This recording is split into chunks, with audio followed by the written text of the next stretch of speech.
This is The Caretaker, and you are listening to The Graveyard Show.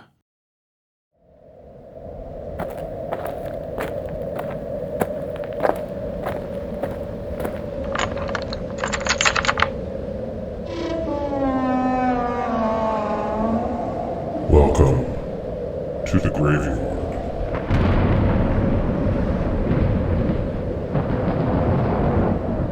And welcome to another edition of the Graveyard Show podcast. I am your caretaker, and the graveyard is open. Well, I know that I promised to do a 1970s podcast as my next show, but recent events have obviously changed that. And as the title says, I'm going to remember the great actor Sam Neill. Of course, he has done, great films in general. But for those of us in the horror community, he certainly did quite a few of them, and I will briefly get into some of them in just a moment. This is not going to be a very long podcast, but I felt the need to do one for Mr. Neill. I was trying to figure out why, when I heard the news, it really affected me so. And it was just one of those things that when I read it, I was like, wow. I mean, it just really did affect me.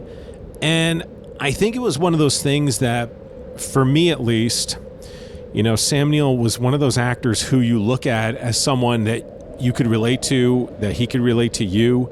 He just had that personality. It seemed very genuine, very friendly. He's one of those guys that you could see somewhere and just start talking to, and you would probably have a really good conversation with him. And he was just so damn good at what he did. He just had that ability to make you feel like he was one of us, playing these parts and kind of bringing us to those roles. I was trying to think of someone else that he kind of reminded me of, and for me, it's Roy Scheider. Roy Scheider was that actor who was, again, really good at what he did, but he brought that kind of every guy quality to those parts.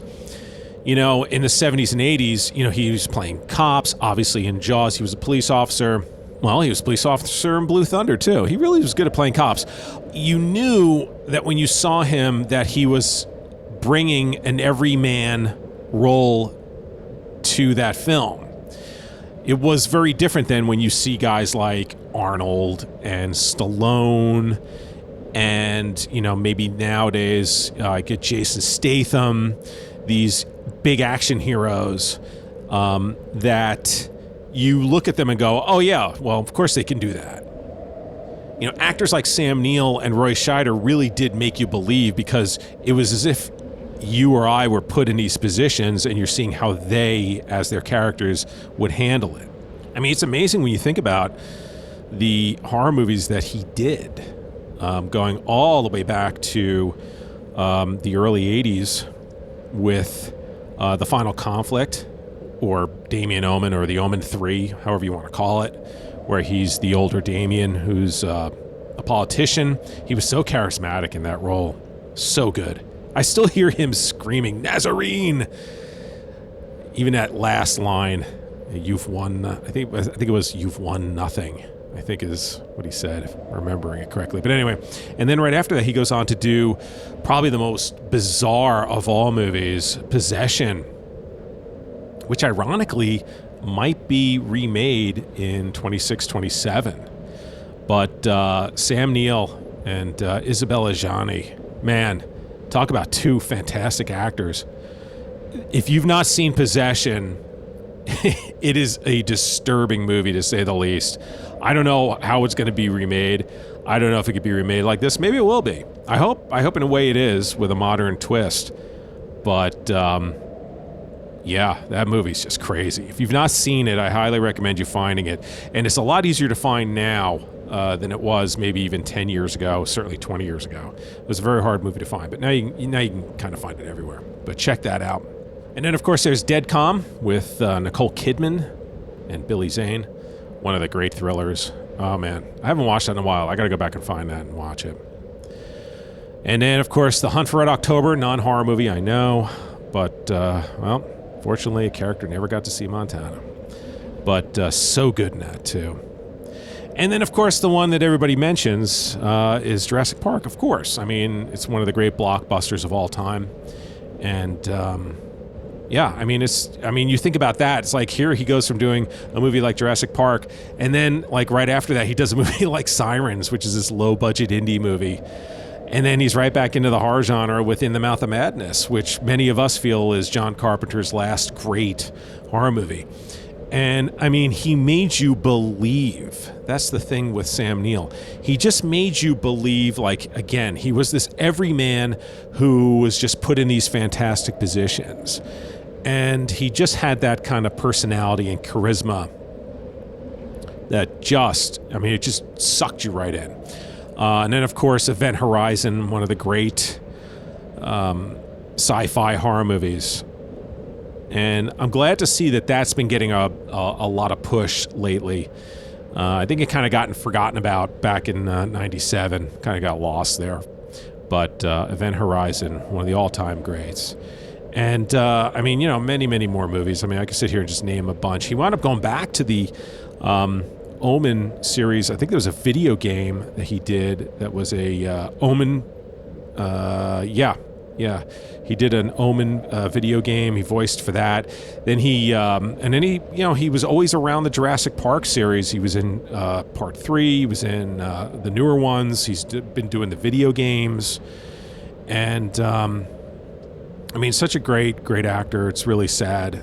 Of course, I just want to send out condolences to family and friends. But I just felt the need to do something. I don't know. I mean, like I said, this is not going to be a very long podcast, but I just felt the need to just say he made it look easy. And, it's a sad day. And as I always say, when people pass who were involved in the world of entertainment, the best way to honor their memory, to honor them, is to go out and find something that they did. Maybe it's a movie you loved. Go back and rewatch it. Maybe it's something new you haven't seen. Go find it. Go watch it. Go enjoy it. That's always the best way to honor entertainers. And certainly Mr. Neill will be missed. And I'm going to end this podcast with Mr. Neill himself. I pulled this from an ABC News interview, or it's like a roundtable. Anyway, Mr. Neill was fielding questions. This question was asked to him, and it affected him. And I'm going to play that now. It's been making the rounds, so maybe you've seen it before. If you're watching this on YouTube, I have the video link down below. You can go there to actually see the video. But I'm going to give the last word of this podcast to Mr. Neill himself. So that's going to do it for me. Until next time. What is the best lesson you learnt from your parents? Oh. Wow, that's a really interesting question. That's a really, really interesting question. I think there were...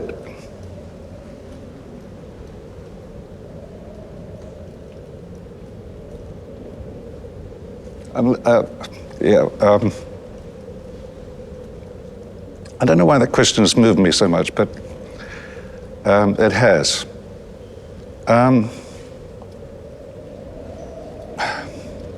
My parents were of the generation that went through a lot of things. They went through the Depression. My mother lost her father in the First War, so she grew up without her father. Yeah, so they went through a lot of stuff. But they were very stoic people. And I'd had a year at the university where I'd done bugger all. I was acting in plays and trying to find a girlfriend and things like that. So it came to exam time, and I realized I'd done almost no work. It got me very anxious. Anyway, I got home, and Mum said, "How are you, darling?" And I said, "Oh, Mum, I think I'm having a breakdown, and I've got exams in a couple of weeks, and I don't know how I'm going to go." And she just looked at me and she said, "Well, you're just going to have to pull yourself together, aren't you?" And I think that was the best lesson I learned from her, is sometimes you just have to pull yourself together. It's a tough lesson, but it's a good one. But thanks for that question. That was a really You're interesting welcome.